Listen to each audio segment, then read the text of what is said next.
The night began with an unnerving quiet, the kind that seeps into your bones and makes each breath sound intrusive. Ryan sat in his small apartment, reading news headlines he wouldn't remember the next morning. Outside, rain patterned soft coat against the glass. It was ordinary, too ordinary. And that's where the impossible began. A low murmur drifted from the kitchen, two voices, distinct but blurred like a half-forgotten dream. Ryan froze, thinking his TV had turned itself on again. The words sharpened, they were discussing something about tomorrow at exactly 9:45. No devices were on, no one else was home.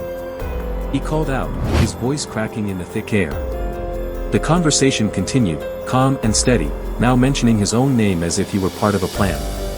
Every hair on his arm stood stiff. He stepped closer to the kitchen, heart pounding like steps in a long hallway. He flicked the light on, the voices ceased instantly, leaving only the hum of the refrigerator. The silence hit him harder than sound ever could. His reflection in the oven door trembled slightly, like a faint delay in reality. Something was off, terribly, fundamentally off. The next morning, he dismissed it as a half-awake hallucination, an echo from a restless night. Work felt normal, sunlight harmless, conversations routine. Then, during lunch, his colleague Lily began repeating the exact dialogue he'd heard the night before. Word for word. Ryan's fork slipped from his hand, clattering in the stunned quiet of the break room. Lily continued, unaware, repeating her line about tomorrow at 9:45. Every syllable matched the phantom exchange. It wasn't déjà vu, it was precognition. He recorded the time on his phone, scribbling notes about every word. Maybe he could verify it later, dissect the memory logically.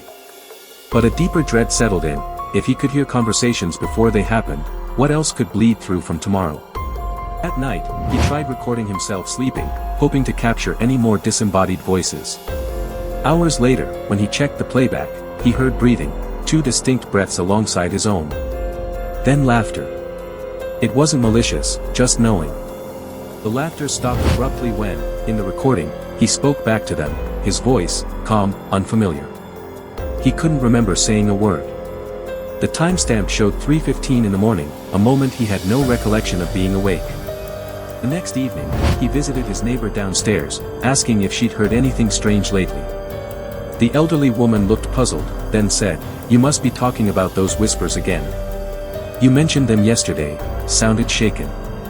He hadn't seen her in days. A nauseating wave of dislocation washed through him. Time felt fractured, slightly misaligned. It was as though each event had already been filed under memory before it happened. Ryan scribbled timestamps across his walls, desperate to sink himself back into reality. When he stepped outside for air, the streetlights hummed unnaturally loud, flickering in rhythm with his heartbeat. Down the block, he saw a man watching him, just standing perfectly still beneath the lamplight. A familiar outline. Ryan blinked, and the figure vanished. Back inside, he replayed the strange recording on his phone again. This time, the laughter morphed into speech. A voice whispered, "You were never meant to hear ahead." The words carved through the static like a message from beyond the code of perception itself. Desperate for rationality, Ryan consulted an audiologist, then a neurologist.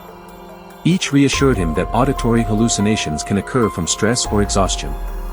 But when the neurologist checked the date on his intake form, he frowned. The form was signed, dated for tomorrow. The doctor dismissed it as an administrative error, but Ryan couldn't shake the tremor in his gut. He knew what was coming next.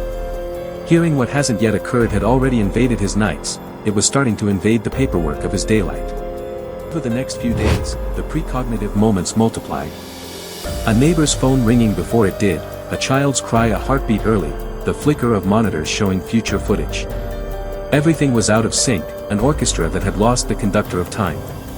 He found himself speaking sentences others were just about to say, finishing their thoughts seconds early.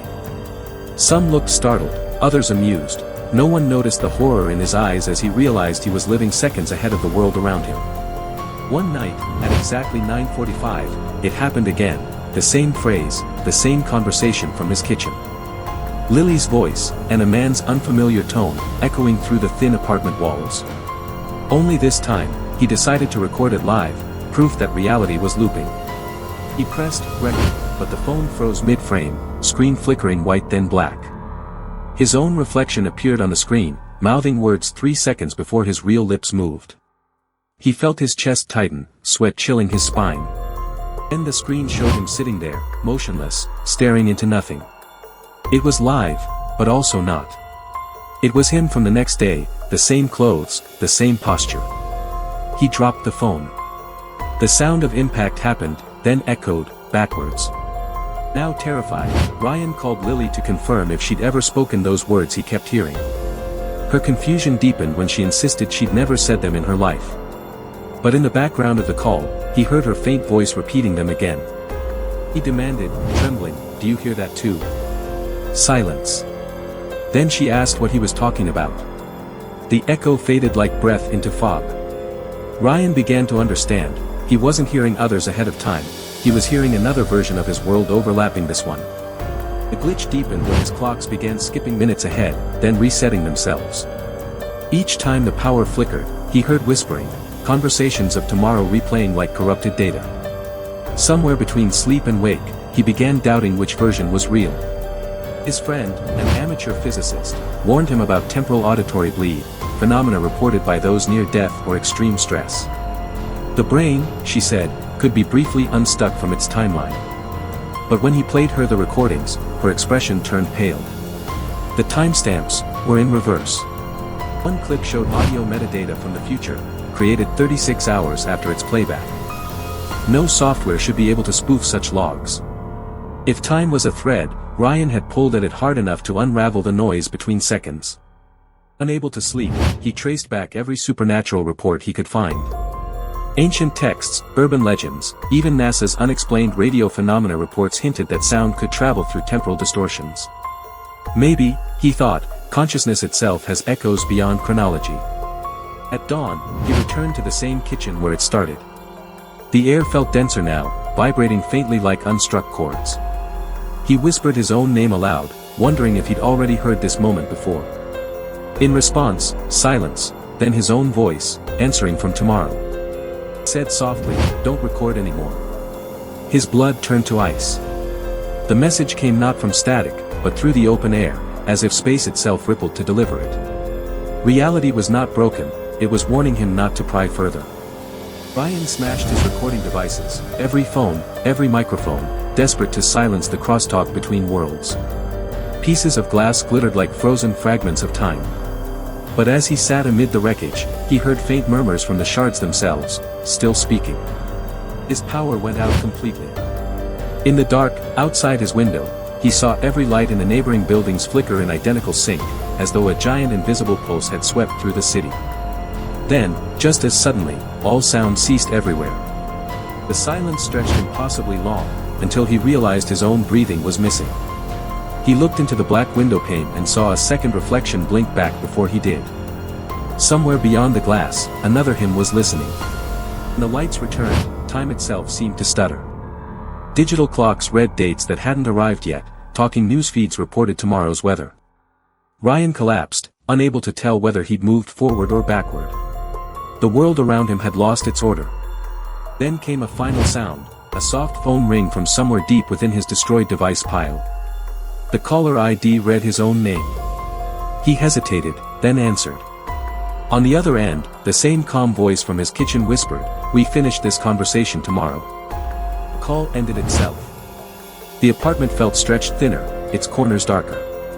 He tried to speak, but no sound left his throat. He understood, in terrified stillness, that he had become part of the echo that someone else might be hearing before it happens. Days later, his disappearance became another mystery in local reports. Neighbors mentioned the strange static from his apartment at night, always resolving into faint conversations in his voice. Authorities dismissed it as electrical interference. But the recordings continue, always dated for tomorrow. Whatever happened in that space lingers, repeating itself like a skipping record across time's grooves. And if you listen closely, after midnight, through thin radio static, you might hear him too. Still warning someone, somewhere, not to listen ahead.